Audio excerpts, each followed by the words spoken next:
Kasi binalita po na malakas ang darating na bagyo, kaya andito na po kami kaagad ngayon para yung ano. Pero mga gamit po namin nasa ibang ano na po eh.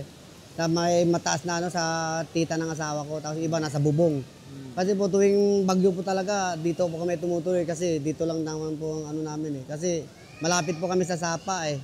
Kasi pagka ano po, yung tulad po mga nakaraan bagyo, baha, umaabot po lakpas tao yung tubig sa amin.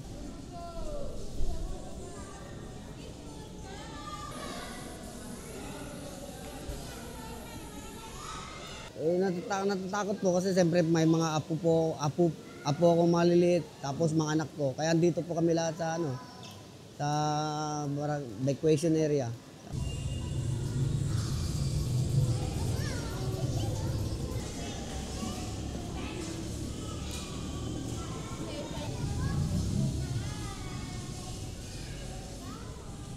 Kinakabahan may ano din, takot din kasi syempre hindi mo naman malalaman kung malakas or sobrang lakas. Kaya talagang kinakabahan talaga kami, lalo na may mga anak po ako, tapos yung asawa ko namamasada pa. Kaya talagang evacuation center talagang bagsak talaga namin.